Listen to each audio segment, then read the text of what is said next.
Hello everyone, welcome back to another Grimgar video. Today I want to talk to you guys about the mysteries of things in the Grimgar story, things that are not confirmed. I'm even going to count things that have like some ambiguous implications throughout the story, but have no actual confirmation yet. And yes, sometimes I will just throw in random stuff that the writer throws into the story that never really gets more like explanation. For example, the fact that there's lizard people in Grimgar, but we get nothing more than the fact that they're kind of primitive. That's all we know from them. And when Haru and his team were attacked by them, Ranta and Haru took them out off screen, so we don't even know how they fight. So expect me to go on random rants sometimes, because some people have already told me that they like seeing me go on rants about Grimgar sometimes. They're validating me, therefore I will do it. If you have any questions about Grimgar or anything that you still think is like ambiguous or still needs to be explained about Grimgar, let me know in the comments, and I might make a video talking about them too. To start off with, we still don't really know exactly why the main characters from Grimgar or any of the humans that have been brought over from other worlds were brought to Grimgar to begin with. Yeah, I can speculate and just assume that this is the way that Aaron Leslie is trying to essentially find parts of like the No Life King in the world by training people and sending them out and giving them information about the No Life King and hoping that they find it. But that seems like a really weird, indirect way of finding the No Life King, and it seems like just a lot of waste of resources, if I'm being entirely honest. Granted,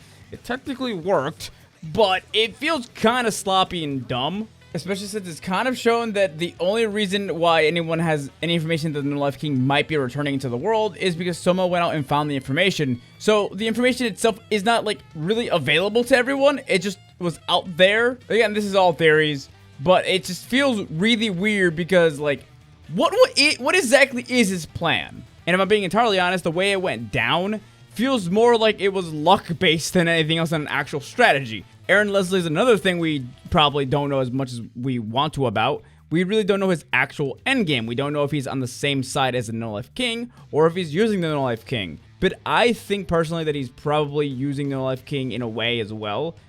And he maybe kind of idealizes the No Life King to be something that he might not be actually.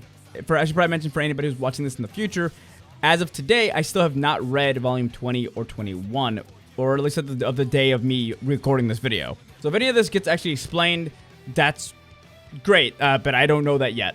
Another huge mystery, and this is something that I brought up in the past, is how the hell are relics ever created, and what exactly are they, aside from like the, generic, they're magical items that are put in the world. We don't know how they're made, we don't really know how ether is created, and we also don't know if some of the relics like regenerate ether, or if they are absorbing ether throughout the world. Is ether like similar to mana where it's around the world but we just can't see it? We don't really know. Some relics are even like semi like sentient, like Renji's armor kind of is sentient. It's weird. The Red Continent, we have no idea what else is going on there. We know that Renji went there. We know that other people have gone there. Hadahiro hasn't gone there, and we don't know that much about it. We just know that the Red Continent is like a much more dangerous place than like Grimgar's like continent, that where everything mainly happens on. This next part might actually be explained in volume like 21, because I've already seen a little bit of spoilers for that. But the way that Skullhelm and Lumiaris treat their followers is kind of weird. So in volume 11, I've talked about this before, but Ranta gets a weird power up from him ultimately like understanding what he wants from his life. And Zodiac just transforms into a more powerful Zodiac, which is a sign that out of nowhere, he's just kind of getting a power-up, even though he's given no offerings to his god. Usually he has to cut off like parts of a monster that he's killed and offer it up to his god, and that usually powers up his like summoned demon. In this situation, he got a power-up from just like what kind of person he wants to be. Zodiac makes a comment about how it's like a trade secret, makes a joke about it, and kind of like just shoves it to the side, and they don't really think about it too much. Skullhelm is just giving him a freebie because he just likes his followers a little more than other gods. Mostly because also Skullhelm doesn't have that many followers, if I'm being entirely honest. And whether or not that can happen again in the future, and in what form.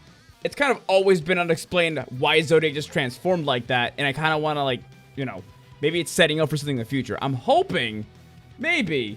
Also, there's one thing that I've always found funny.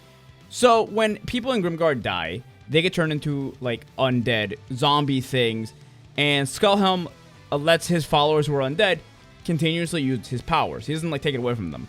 But Lumiaris finds undead gross, so she rejects them and takes away their power from them. Why the fuck is Lumiaris, who most likely can see Mary, letting Mary have her light powers while she's carrying the No Life King? She has to know she's carrying the No Life King, right? Like, it's pretty obvious. Like, I predicted forever ago, but like, you know, it's kind of weird. It's a little weird because, like, yeah, you know, it's telling someone's a zombie is a lot more obvious than like telling that someone's getting turned into a no-life king.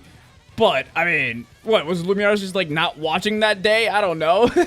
And now for another question that I think is definitely getting answered in Volume 20. When Kuzuku and Satora got turned into a new kind of undead, why are they so different than other undead? And why are their personalities inverted so immensely if the No-Life King isn't evil? Because the No-Life King has very much shown, or at least tried to explain, that the evil that happens isn't because the No-Life King is evil, it's because the hosts that the No-Life King inhabits. But yet when Kuzuku and Satora come back to life, they're pretty inverted. Their personalities are completely fucked, and that's because the No-Life King brought them back. Why exactly does it, like, what does that happen if the No-Life King isn't, like, inherently evil? Maybe their personality isn't evil, but their powers and what makes them up happens to be, like, dark and evil. That could be it. Yeah, if that's the case, that sucks. And going back to what I was saying a little bit earlier, the No-Life King's original host apparently was the one that caused a lot of the problems before the No-Life King was eventually, like, killed, or kind of killed and then took over a rat's body. Like, the mystery of, like, exactly what was going on during that time is also kind of vague. Also, and this is the last one I'm gonna talk about, what happened to the dwarves in Volume 19? Because they kind of seem to either be all slaughtered, imprisoned, or just may have left. I don't know, because Haru and his friends get, like, disconnected from them, and we never meet back up with them. So we have no idea what happened to the dwarves. Also, I forgot to mention this, and this is like the really obvious one that I'm sure a lot of people have been waiting for. Where the fuck is Soma? And Akira, but mostly Soma. Like, he's just been gone. I speculated that Soma's probably in a different world, and he's trapped there, most likely. But, like, other than that, I have no idea. These are my personal, like, big unanswered questions that I want them to answer in Grimgar. Let me know what yours are in the comments, and I might make a video talking about them in the future and might actually speculate and theorize for those questions you guys leave in the comments. Thank you all for watching, and have a great night, everyone. Bye-bye.